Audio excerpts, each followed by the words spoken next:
Ici, pas de consensus forcé, ni de réponse préfabriquée. On questionne, on analyse, on propose. Brick Villemur. Petite histoire, je ne sais pas si on peut appeler ça un fait divers, mais en tout cas, il y a certainement un sens derrière qui implique Geneviève Peterson, une animatrice, figure quand même connue du monde médiatique au Québec.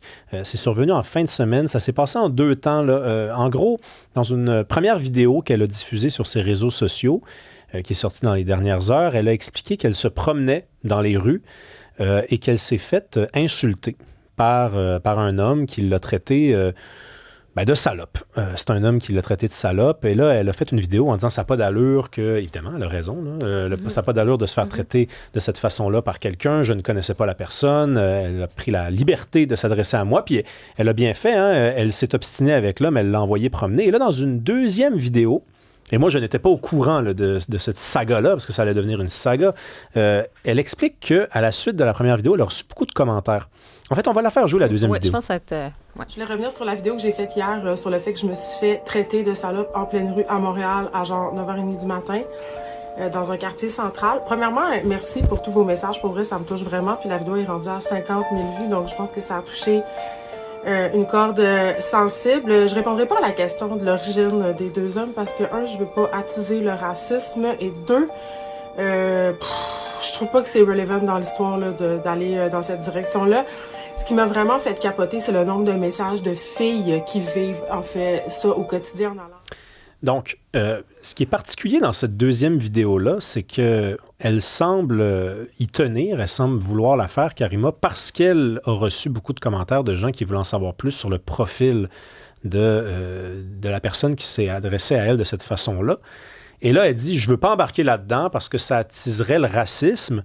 C'est sûr que si on est moindrement logique, on comprend qu'elle révèle une partie de la réponse là, en disant ça, si ce n'est pas la réponse que les gens cherchaient. Moi, j'ai un peu un malaise avec ça parce que, effectivement, c'est pas parce que tu te fais insulter dans la rue par quelqu'un qui est d'origine telle qu'il faut regarder les gens de cette telle communauté et porter un jugement. En même temps, si l'important dans cette histoire-là, c'est que ça se produise moins, je présume qu'il faut savoir bien nommer les choses. Parce que si on sait mal nommer les choses, j'imagine qu'on ne réglera pas le problème. Oui, c'est ça. Mais en fait, il y a 2 affaires là-dedans. Premièrement, de se faire insulter comme ça dans la rue. Évidemment, c'est ça je veux dire, ça nous choque, puis on condamne ça. Tu vois ce que je veux dire? Pour moi, il n'y a pas d'ambiguïté sur cet aspect-là. Ensuite, ça va sur plein d'éléments aussi où on va avoir ce type de phénomène-là. C'est quelles informations tu révèles. Puis si, par exemple, ça donne, on le sait pas, là, elle n'a pas dévoilé, mais comme tu dis, c'est très particulier la tournure. Sinon, elle aurait juste pu dire, regardez, là, moi, c'est ça mon sujet. Le reste, j'ai même pas envie de répondre à quoi que ce soit pour donner plus de précision sur les suspects en question, là, sur les personnes qui l'ont insulté. Je veux pas aller là, point. Mais de dire, je ne veux pas attiser le racisme. Donc là, ça crée encore plus d'ambiguïté. Tu vois, un peu, c'est comme si elle dit des choses sans dire des choses, puis ensuite, elle pourrait dire non, ça n'a aucun rapport. Donc, je trouve que ça crée comme une espèce de tabou là, entourant la situation. Puis moi, ça m'a rappelé sur plein de situations en lien, par exemple, avec des policiers. S'il y a une arrestation, par exemple, d'un individu, puis que la personne, elle a une origine ethnique autre que blanche, tu sais. C'est-à-dire que là, quand tu es blanc, ben là, on pourrait le dire. Mais là, si tu as une autre origine, puis on va dire la description du suspect, nous sommes à la recherche de tel suspect, un homme d'une 30aine d'années, il avait un chandail rouge, il a la peau noire. Là, il faudrait pas dire l'aspect de couleur de la peau, par exemple, ou dans le descriptif ethnoculturel, parce que là, ça pourrait attiser le racisme. Ah ouais? Mais non, mais c'est ça que je te dis, c'est que j'ai l'impression que si on va là, comme tu dis, je trouve qu'il y a des éléments, c'est que tout de suite, on ne peut pas aborder le sujet. On crée un tabou alors que, regarde, ça fait-tu partie de l'équation ou ça fait pas partie de l'équation dans ce cas-ci? Fait que, tu sais, c'est très touché comme sujet, mais de mentionner ça, c'est-à-dire que si tu dis, oui, la personne était de telle origine, t'es raciste? Ben, je sais pas. Je sais pas c'est quoi la priorité, en tout cas, de Geneviève Peterson, en l'occurrence, dans ce cas très précis-là. C'est-tu de faire en sorte que ça ne se produise plus ou c'est d'en parler sans vraiment en parler? On va demander à Nick Payne ce qu'il a lu là-dessus. Est-ce que c'est une histoire, ce Nick Payne? Est-ce qu'on réfléchit à quelque chose qui ne mérite pas que ça soit réfléchi ou il y a véritablement quelque chose comme un sens derrière ça, là? Ah, il y a un sens. Ça dit quelque chose sur notre rapport à ce qu'on appelle aujourd'hui la diversité, l'inclusion, les phénomènes liés peut-être à l'immigration et la façon dont on a décidé d'en parler publiquement, médiatiquement. Néanmoins, en tout cas, chez une partie de appelons ça la caste médiatique ou culturelle ou des personnes connues, si on peut dire ça comme ça. Oui, ça dit quelque chose. Puis je ne veux pas m'épancher sur la personne, parler de Geneviève Peterson elle-même. Non, mais c'est pas ça, c'est ce qu'elle soulève. C'est pas Geneviève Exactement. Peterson. Là. Je pense que c'est plus le fait, est-ce qu'il y a des éléments qu'on tait ou non? Puis je fais juste un préambule, Nick, là, puis ensuite, vas-y. Moi, ça m'a fait penser un peu ce débat-là, en fait. Ça ouvre le débat sur ce qui s'était passé, par exemple, à Cologne. Tu sais, il y avait eu des agressions sexuelles pendant le Nouvel An à Cologne, en Allemagne, il y a quelques années de ça. Et parmi les agresseurs, il y avait beaucoup de personnes qui avaient été issues de cette vague migratoire, là, c'est vrai. Là, et on avait voulu tuer cette information-là parce qu'on avait peur que ça alimente le racisme, la xénophobie. Donc là, il ne fallait pas parler de ça, sinon on faisait le jeu de l'extrême droite. Fait que, tu sais, ça, moi, ça m'a fait penser à ça. Puis aussi de ce qui s'est passé en Grande-Bretagne sur les gangs de Telford, où c'était des gangs majoritairement, bon, tu sais, des Indo-Pakistanais qui s'en prenaient à des jeunes femmes blanches et on avait tué l'origine ethnique des personnes pour ne pas, encore une fois, alimenter le racisme. Donc, est-ce qu'on est rendu un peu dans cet univers-là? Puis on pourrait multiplier les exemples. Revenons ici un instant. Pensons à Amanda Fakihi, qui participe à l'émission de Marc Boilard occasionnellement, qu'on a entendu cet hiver. Elle avait dénoncé le fait qu'elle était régulièrement sifflée, insultée, suivie par des gens de certaines communautés. Et elle prenait le soin de les nommer et d'en parler tout en disant « Moi, vous ne pouvez pas m'accuser de racisme puisque je suis moi-même d'origine marocaine, métissée, etc. » On peut penser à ces événements dans des écoles, notamment à Repentigny, ces jeunes qui ont jeté un monsieur par terre là, et qui le rudoyaient.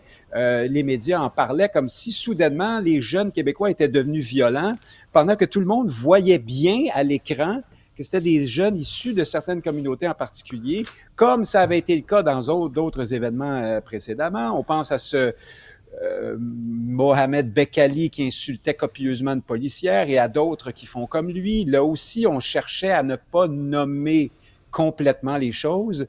Comme disait quelqu'un, mal nommer les choses, c'est ajouter au malheur de ce monde. Mais je pense que oui, on s'empêche de parler ici pour des raisons idéologiques. Autrement dit, est-ce que lorsqu'on dénonce ces comportements sans nommer l'entièreté du problème, ce qu'on cherche à faire, c'est protéger les femmes ou est-ce qu'on veut plutôt protéger une idéologie? Est-ce qu'on veut, au fond, refuser de reconnaître que, ah ben tiens donc, il y a peut-être certaines problématiques qui sont liées à une immigration forte qui peut mener à une sorte de ghettoisation. Je pense qu'on peut poser cette question-là. Et moi, j'ai l'impression qu'on c'est plutôt B, la bonne réponse dans ce dossier. Mais en même temps, Nick, tu réalises à quel point c'est touché.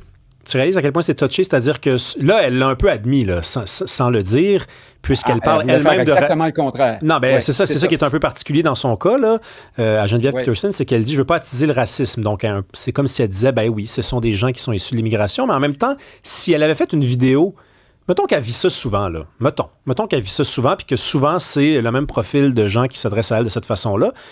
Si tu fais une vidéo pour aller au fond des choses, puis nommer les choses, et bien nommer les choses pour pas en ajouter au malheur du monde, ben c'est parce que là, oui, tu fais une sorte d'amalgame. Oui, il y a plein de gens qui sont issus de l'immigration qui vont écouter cette vidéo-là, puis ils vont dire « Attends une minute, là, moi, j'ai jamais fait ça de ma vie. Pas mes amis non plus, pas mon père non plus. » Fait que comment tu fais ça? Moi, je peux la comprendre, honnêtement.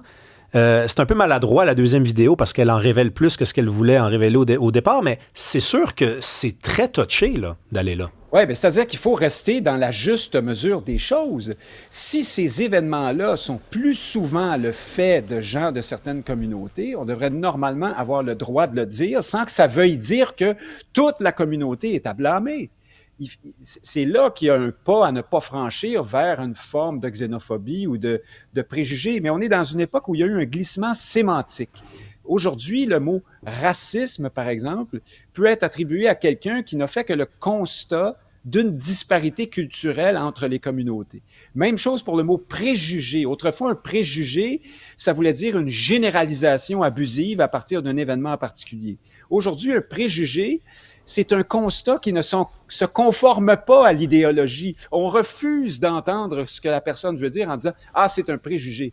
Mais je regrette, mais ces cas de personnes issues de certaines communautés que je ne nommerai pas, qui ont un rapport aux femmes différent de celui des sociétés occidentales plus féministes, là, comme le Québec, par exemple, se multiplient partout. On peut les nommer, on les voit, les femmes les vivent. Quand Peterson dit « j'ai eu 50 000 » ou je ne sais plus combien de témoignages et de commentaires et de vues sur ma vidéo, c'est pas pour rien, c'est parce que plusieurs se sont reconnus là-dedans et c'est pas parce que le Québécois, Canadien, Français, ordinaire, là, de culture, d'origine, appelez-le comme vous voulez, est soudainement devenu misogyne et agressif, ou comment dire, macho auprès des femmes. Non, c'est parce qu'il y a un phénomène effectivement lié à certains membres de certaines communautés. On devrait mais on fait quoi? Mais concrètement, on fait quoi? Maintenant que c'est dit, c'est parce que le alors problème, c'est que c'est... Ouais, non, mais alors, si c'est certains à ces gens-là. Si c'est certain... Oui. Ouais, non, mais parce que ça pose la question plus... Parce que, tu sais, on n'a pas de mal à dire, par exemple, des hommes blancs, colons, masculinistes, misogynes. Ça, c'est comme on a assumé... C'est ça. Puis il y en a, là. Il y en a des colons masculinistes qui peuvent te faire du, comme on dit, le harcèlement de rue, de la violence conjugale, name it, là. Je veux dire, ça existe. Oui. Puis ça, on n'a aucun mal à le nommer, hein. On va dire, l'homme blanc, hétérosexuel, macho, masculiniste, misogyne. Parfait, ça, on en parle, puis on cible. On va dire, puis d'ailleurs, c'est pas tous les hommes blancs, ça va être dans un certain courant très, très masculiniste, macho, intense, qui vont considérer les femmes comme inférieures et tout ça. Bon, ça, on n'a pas de mal à nommer cette affaire-là. Mais moi, je dirais sur la question des culturel, tu sais, c'est plus ça, le culturel, on va dire, est-ce qu'il y a dans certains membres de certaines communautés où, par exemple, l'égalité homme-femme, sur la place de la femme dans la société, sur l'émancipation féminine, est-ce qu'on a des problèmes avec ça? Une femme qui est en position d'autorité, une femme qui a une sexualité épanouie, une femme qui va s'habiller de façon sexy, est-ce que c'est mal vu, pas mal vu? Et là, ce n'est pas de généraliser, mais moi, ça me renvoie à cette idée, tu dis, on fait quoi? Ben, c'est là, pour moi, il y a un côté universaliste ou de dire, ben écoutez, on vit, par exemple, au Québec sur ces valeurs-là, sur l'émancipation féminine, sur l'égalité homme-femme. C'est comme ça. Il y a cet élément-là, c'est important. Donc, ça va dans ces valeurs-là. Puis moi, j'ai pas peur de dire ces valeurs-là aussi. Parce que si tu t'en vas en Afghanistan, le rapport à la femme est peut-être un petit peu différent. Tu sais, si tu regardes le régime islamiste en Iran, le rapport aux femmes est différent aussi. Et ça, on n'a pas de mal à le nommer. Donc, ici, je pense dans cette visée un peu plus universaliste, on devrait pouvoir dire, regarde, il y a des comportements qu'on juge inacceptables. La femme n'est pas... justement, il y a cette émancipation féminine, puis on respecte ça, point barre. Je veux réagir à deux choses vite. Ouais, rapidement. En effet, OK, très rapidement, il ne manque pas d'hommes, entre guillemets, blancs, ordinaires, de souche, qui commettent toutes sortes d'horreurs à l'endroit des femmes ici. Hein. Qui sifflent les filles en marchant dans la rue, on le sait, là, ça existe. Là. Mais ça, on n'a pas peur de le dénoncer non plus. Ou qui font bien pire que ça, bien malheureusement. Mais il est vrai qu'il y a une forme tout de même de machisme de rue là, qui était moins présent, qui tendait à s'effacer tranquillement ici, qui nous revient là, par les vagues migratoires. Je suis obligé de le dire, on le voit, les femmes nous le disent. Alors après, je répète, c'est pas tous les membres de ces communautés-là qui le font, mais à partir du moment où le problème existe, il faut quand même bien qu'on puisse en parler au moins un peu tout en prenant toutes les précautions possibles et puis dire, par exemple, est-ce qu'on peut essayer de limiter la ghettoisation? Donc, les faits que ces jeunes hommes-là, ce sont des jeunes hommes, évidemment, toujours, se tiennent tous ensemble et s'encouragent dans ça, bon, etc. Donc, il faut être capable de nommer les choses. C'est tout ce que je dis. Et je pense qu'on peut le faire sans franchir le pas du racisme et de la xénophobie. Merci, Nick Payne. On se retrouve demain.